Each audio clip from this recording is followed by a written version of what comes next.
अस्सलामुअलैकुम वरहमतुल्लाहि वबरकातुह। मोहतरम नाज़रीन व सामीन, उम्मीद है कि आप खैरियत से होंगे। अल्लाह आप तमाम को आफ़ियत के साथ हमेशा खुश रखें। अब आप वीडियो पर आ ही गए हैं तो वीडियो को छोड़कर मत जाना, बहुत काम की बात आपको बतलाने जा रहा हूँ।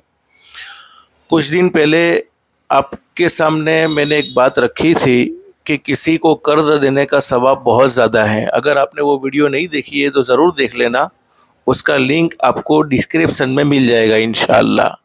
हदीस शरीफ में हज़रत नबी करीम सल्लल्लाहु अलैहि वसल्लम ने कर्ज़ देने का सवाब सदक़े से भी ज़्यादा बतलाया है। लेकिन आज एक बहुत ज़रूरी बात आपके सामने रखना चाहता हूँ। कर्ज़ लेने में कितनी बेइख्तियाती होती है। कर्ज़ दो वजह से आमतन लिया जाता है। एक तो ज़रूरत को पूरा करने के लिए कि आदमी बहुत ज़्यादा मजबूर है, वो मेडिकली प्रॉब्लम में है, इलाज करवाना चाहता है लेकिन उसके पास पैसे का इंतज़ाम नहीं है, तो वो कर्ज़ लेकर अपना इलाज करवाता है या अपने रिश्तेदारों का इलाज करवाता है। यानी ऐसी अशद ज़रूरत के कर्ज़ लिए बगैर कोई चाराए कार न हो तो फिर अदा करने में भी अल्लाह की तरफ से मदद ज़रूर होती है।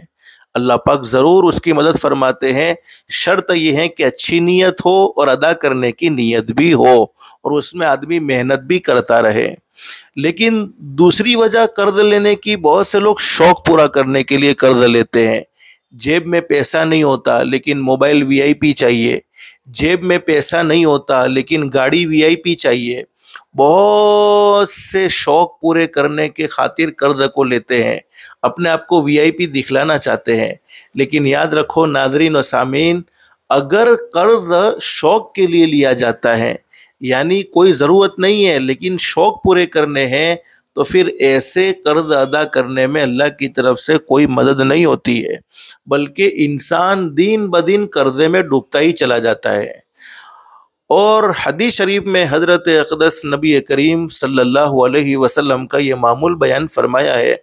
आप सबको मालूम है कि हमारे आका ताजदार मदीना मुहम्मदुर रसूलुल्लाह सल्लल्लाहु अलैहि वसल्लम अपनी उम्मत से बहुत ज़्यादा मोहब्बत करने वाले थे।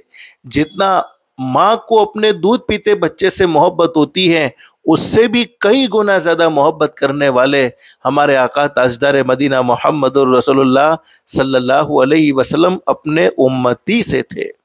हज़रत अक़दस नबी करीम सल्लल्लाहु अलैहि वसल्लम के ज़माने में जब किसी का इंतकाल हो जाता, उसके जनाजे को हमारे आका ताजदार मदीना मुहम्मदुर रसूलुल्लाह सल्लल्लाहु अलैहि वसल्लम की खिदमत में लाया जाता, तो हुज़ूर अक़दस सल्लल्लाहु अलैहि वसल्लम जनाजे की नमाज पढ़ाने से पहले पूछते कि इस मरने वाले आदमी पर कोई कर्ज़ तो नहीं है। अगर कोई यूँ कह देता कि नहीं अल्लाह के नबी इस पर कोई कर्ज़ नहीं है, तो हमारे आका ताजदार मदीना मुहम्मदुर रसूलुल्लाह सल्लल्लाहु अलैहि वसल्लम उसके जनाजे की नमाज़ पढ़ा लेते थे। लेकिन अगर कोई यूँ कहता कि नहीं अल्लाह के नबी ये दुनिया से जाने वाला है, इस पर कर्ज़ है, इस पर देवा है, इसने किसी से उधार लिया है, उधार बाकी है, तो अब हमारे नबी हज़रत मुहम्मदुर रसूलुल्लाह सल्लल्लाहु अलैहि वसल्लम सवाल करते हैं कि उसने कर्ज़ अदा करने के लिए कोई माल छोड़ा है, यानी इतना माल इसके पास छोड़ कर ये गया है कि किसी का कर्ज़ अदा किया जा सके। अगर छोड़ा होता तो उसी माल से कर्ज़ अदा कर दिया जाता, लेकिन नहीं छोड़ा होता तो हमारे आका हज़रत मुहम्मदुर रसूलुल्लाह सल्लल्लाहु अलैहि वसल्लम फरमाते कि उसे ले जाओ, मैं उसके जनाजे की नमाज नहीं पढ़ाऊँगा। किसी सहाबी को तरस आ जाता, जिसको अल्लाह ने माल दिया होता, जिनके पास अल्लाह ने दौलत दी होती, जिनके पास अल्लाह ने माल और दौलत के दरवाजे जिनको दिए हुए थे, माल दिया होता, जिन सहाबा इकराम के पास माल था उनमें से किसी सहाबी को तरस आ जाता तो वो अपने तौर से कर्ज़ अदा कर लेते, फिर हज़रत अक़दस नबी करीम सल्लल्लाहु अलैहि वसल्लम उसके जनाजे की नमाज़ पढ़ाते थे। हाँ, लेकिन वो वक्त आया कि जब हज़रत नबी करीम सल्लल्लाहु अलैहि वसल्लम पर फुतूहात के दरवाजे खुल गए, यानी अल्लाह ने आपको बहुत माल अता फरमाया। उस वक्त हज़रत अक़दस नबी करीम सल्लल्लाहु अलैहि वसल्लम खुद कर्ज़ अदा फरमा देते थे। इससे आप अंदाज़ा लगाओ कि कर्ज़ कितनी ख़तरनाक चीज़ है। इसलिए बहुत एहतियात करो इसके अंदर। बहुत से लोग हैं जो कर्ज़ लेते हैं तो बड़ी मीठी ज़ुबान बना कर लेते हैं, अरे तुम्हें आजमाना चाहते हैं, हमें तो बहुत से लोग देने के लिए तैयार थे लेकिन तुम हमारे बहुत करीबी हो, अब तुम्हें आजमा रहे हैं, हमें बहुत अशद ज़रूरत है। अब बेचारा सामने वाला اس کی باتیں سنتا ہے اور سننے کے بعد دل موم ہو جاتا ہے تو قرض دے بھی دیتا ہے، لیکن جب وصول کرنے کی باری آتی ہے تو بڑے نمکین نمکین جواب دیے جاتے ہیں۔ کیا تمہارے پیسے لے کر بھاگ جائیں گے؟ کیا تمہارے پیسے ہم کھا جائیں گے؟ کیا کسی کے پیسے ہم نے لے لیے تو تمہارے پیسے لے لیں گے؟ حقیقت یہ ہے کہ ایسے نمکین جواب دیے جاتے ہیں، پھر وہ بیچارہ جس نے قرض دیا ہے وہ بھکاری بن بن کر مانگتا ہے اور لینے والا سیٹھ بن بن کر تاریخیں دیتا ہے۔ حقیقت یہ ہے اگر ہمارے ذمے کسی کا حق باقی ہے، ہمارے ذمے کسی کا حق باقی ہے، اور حدیث شریف میں حضرت نبی کریم صلی اللہ علیہ وسلم نے فرمایا ہم اس حال میں مر گئے تو معافی نہیں ہونے والی ہے۔ شہید کے ہر گناہ معاف ہو جاتا ہے، لیکن ہمارے نبی نے فرمایا الا القرض، قرض شہید کا بھی معاف نہیں ہوتا ہے۔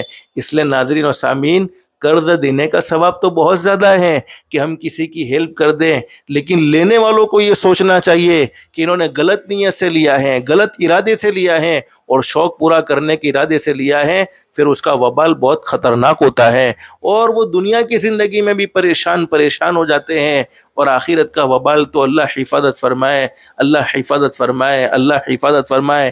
اسی لیے ہمارے علماء کرام میں سے بہت سے اللہ کے نیک بندے ایسے گزرے ہیں جن کا یہ معمول تھا کہ ان سے کوئی قرض مانگتا تھا۔ آج کے دور میں 100% میں سے میرے خیال سے اب تو 99% ایسے لوگ ہیں جو قرض کسی کو صحیح طور پر ادا کرتے ہی نہیں ہیں۔ تو وہ یہ کرتے تھے کہ کسی نے قرض مانگا تو کچھ رقم ایسی دے دیتے تھے کہ اگر وہ واپس بھی نہ آوے تو کوئی افسوس نہ رہے، اتنی رقم دے کر اس کی ہیلپ کر دیتے تھے۔ اور علماء نے مسئلہ لکھا ہے کہ جس آدمی کے پاس قرض ادا کرنے کی ہمت نہیں ہے، وہ جانتا ہے کہ میرے پاس ایسے کوئی اسباب نہیں ہے، نہ میرے پاس پیسے آنے کی کوئی شکلیں صورتیں ہیں، تو پھر اسے قرض نہیں لینا چاہیے، ہو سکے لوگوں سے ہیلپ مانگ لینی چاہیے۔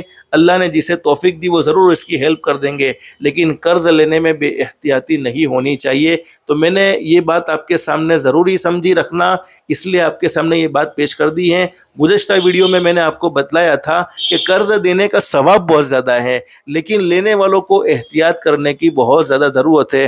بس اللہ سے دل سے دعا کر لو، اللہ ہم سب کو اللہ کے احکام کے مطابق، حضرت نبی کریم صلی اللہ علیہ وسلم کے طریقے کے مطابق زندگی گزارنے کی توفیق و سعادت نصیب فرمائے۔ آمین یا رب العالمین۔ وآخر دعوانا ان الحمد للہ رب العالمین۔ السلام علیکم ورحمۃ اللہ وبرکاتہ۔